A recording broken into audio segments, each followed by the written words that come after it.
जहां एक तरफ मूडी ने पाकिस्तान के बारे में कुछ ऐसा खुलासा किया है जिसके बाद होश उड़ जाएंगे पाकिस्तान के और ये तय दिखेगा कि पाकिस्तान कोलैप्स कर रहा है, तो वहीं दूसरी तरफ भारत ने अब आखिरी कील पाकिस्तान के ताबूत में ठोंक दी है और अफगानिस्तान में एक बड़ा जोरदार तख्ता पलट किया है। जानेंगे भारत ने ऐसा फैसला क्यों ले लिया है और क्यों इतना बड़ा बदलाव किया है। इसके अलावे बहुत कुछ, आइए जानते हैं इन खबरों को विस्तार से। ये जो तस्वीर देख रहे हैं ना, ये तस्वीर बेहद महत्वपूर्ण है और इस तस्वीर ने पूरे के पूरे खेल को बदल दिया है। भारत का पड़ोसी पाकिस्तान और पाकिस्तान से सटा हुआ पाकिस्तान का पड़ोसी अफगानिस्तान। पाकिस्तान की इस वक्त स्थिति ये है कि इमरान खान खुद कह रहा है पाकिस्तान के 3 टुकड़े होंगे। हालांकि जैसे ही उन्होंने ये बयान दिया है वैसे ही पाकिस्तान के जो बाकी के विपक्षी नेता हैं या सरकार पक्ष के नेता हैं उनमें से कुछ में सुगबुगाहट जगी और जिसके साथ साथ शहबाज शरीफ ने भी चेतावनी दे दी और कहा कि इमरान खान प्रधानमंत्री बनने लायक नहीं है और इसके लिए शरीफ ने ट्वीट का सहारा लिया। शरीफ ने ट्वीट करके कहा कि जब मैं तुर्की में समझौतों पर दस्तखत कर रहा हूं, इमरान नियाजी देश के खिलाफ धमकियां दे रहा है। अगर इस बात का कोई सबूत चाहिए कि इमरान खान पब्लिक ऑफिस के योग्य नहीं है तो उसका इंटरव्यू देख लो। आप अपनी राजनीति करिए, लेकिन मैं आपको चेतावनी देता हूँ कि आप अपनी सीमा मत लांघिए और पाकिस्तान के विभाजन के बारे में बात मत कीजिए। अब ये युद्ध ट्विटर पर चलने लगा है। ट्विटर पे ही जहां इमरान खान अपनी बात लिख रहा है तो वहीं ट्विटर पर ही शहबाज शरीफ अपनी बात लिख रहा है। तो शहबाज शरीफ की पार्टी भी कह रही है कि इमरान खान का ये बयान इस बात को साबित करता है कि अब राजनीति में नहीं बल्कि साजिश में शामिल है। देश में अराजकता भड़काना चाहता है, विभाजन की आग भड़काना चाहता है। ट्वीटों का जंग शुरू हो गया है कि इमरान खान पाकिस्तान की सेना पर हमला कर रहा है वगैरह वगैरह। अब जरा सोचिए, पाकिस्तान की इस तरह की राजनीतिक स्थिति है कि उनकी अंदरूनी लड़ाई ट्विटर पर और संयुक्त राष्ट्र संघ में पहुंच गई है। तो वहीं दूसरी तरफ मूडी ने जो खुलासा किया है उस खुलासे ने बता दिया है कि पाकिस्तान अब बस चंद दिनों का ही मेहमान है। हाल ही में मूडीज ने भारत के ऊपर भी खुलासा किया था। हालांकि भारत की ग्रोथ रेट में भी कुछ गिरावट की बात कही थी, लेकिन इससे भारत को बहुत ज्यादा फर्क पड़ने वाला नहीं था। पर इस रेटिंग एजेंसी ने पाकिस्तान की उस हालत का बयान कर दिया है जिससे ये समझ में आ रहा है कि श्रीलंका के बाद बस कुछ ही दिनों में पाकिस्तान भी उसी हालात पर पहुंचेगा, क्योंकि इस रेटिंग एजेंसी ने सीधे सीधे पाकिस्तान को एक स्टेबल से इस वक्त निगेटिव में डाल दिया है। उन्होंने कहा है कि ये इस वक्त बहुत ज्यादा अस्थिर हो चुके हैं, फाइनेंशियल तौर पर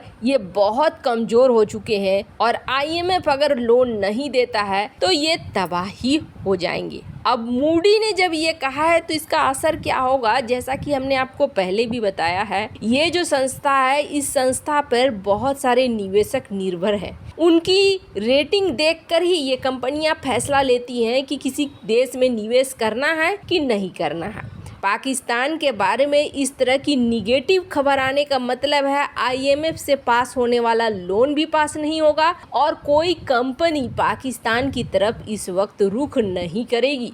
मतलब आने वाले दिन, साल, सब कुछ पाकिस्तान के लिए ये बहुत बड़ी तबाही लेकर आ रहा है। मूडी ने किस तरीके से डाउनग्रेड कर दिया है पाकिस्तान का आउटलुक, जो पहले स्टेबल था उसे निगेटिव बना दिया है। अब वो दिखने भी लगा है जिस तरीके से घी, तेल वगैरह की कीमतें बढ़ रही हैं, ईंधन की भी कीमतें बढ़ रही हैं, वो साफ साफ दिख रहा है कि पाकिस्तान अब एक गृह युद्ध के चक्कर में फंस चुका है। अब यहाँ पर जो पाकिस्तान का पड़ोसी है अफगानिस्तान, डुरंड लाइन पर समस्या बढ़ रही है और ये समस्या इस रूप में जा रही है कि अब पाकिस्तान को एयर स्ट्राइक करना पड़ रहा है तालिबान के अंदर घुस के, उसके लोगों को मारने की कोशिश करना पड़ रहा है और वो लोग भी तैयार बैठे हैं कि हाँ अब हम तुमसे भिड़ जाएंगे। इन्होंने भी अपने मानव बमों को लगा दिया है डुरंड लाइन के पास। स्थिति पाकिस्तान और अफगानिस्तान के बीच बेहद खराब है। पर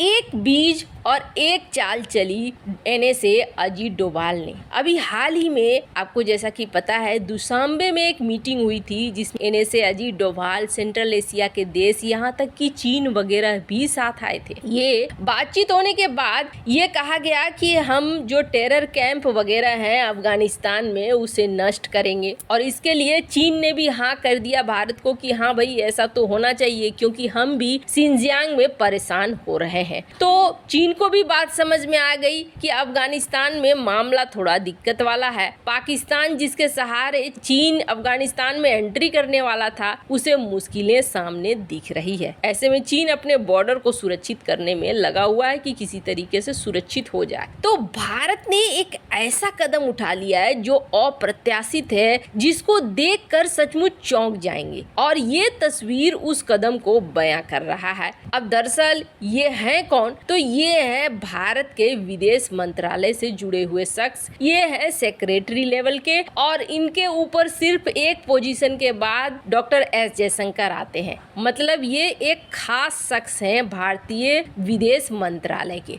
ये शख्स पहुंचे हुए हैं अफगानिस्तान में इन्होंने तालिबान के विदेश मंत्री मुत्ताकी से मुलाकात की। दोनों के बीच बातचीत हुई, और न सिर्फ यहीं तक रुके ये शख्स फिर अलग अलग परियोजनाओं में भी गए। जहां भारत ने पैसे लगाए थे उन परियोजनाओं के सामने खड़े होकर ये फोटोग्राफ्स वगैरह भी खिंचवाया। ये कई तरह के फोटोग्राफ्स आप देख रहे हैं इनके। बस एक चीज आपने देखी होगी कि जब ये बैठक हो रही है तब सिर्फ तालिबान का झंडा है, भारत का झंडा नहीं है, क्योंकि भारत ने अभी तक तालिबान को मान्यता नहीं दी है। इसलिए भारत अपना झंडा लगाने के लिए यहाँ अनुमति नहीं दिया होगा, जिसकी वजह से यहाँ सिर्फ तालिबान का झंडा दिख रहा है, भारत का झंडा नहीं दिख रहा है। पर बात है कि ये मुलाकात हो क्यों रही है, इस मुलाकात के कारण क्या है, ये तो बिल्कुल अलग सा हो गया। भारत तालिबान को दे नहीं रहा है मान्यता, पर भारत का पहला आधिकारिक विजिट है, इस बात को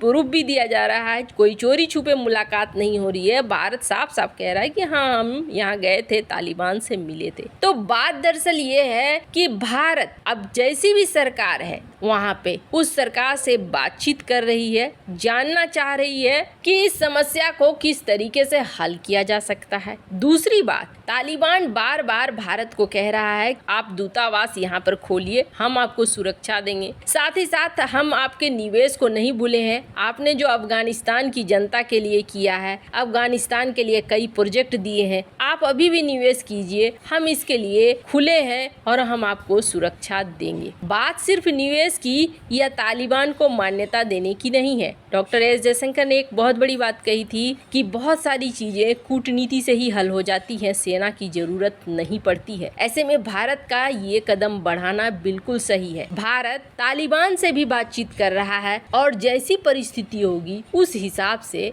एक्शन लेगा, लेकिन बातचीत का दरवाजा कभी बंद नहीं होना चाहिए। वैसे इस मामले में आपकी क्या राय है, कमेंट कर जरूर बताएं। जल्द मिलते हैं अगले वीडियो में नई खबर के साथ।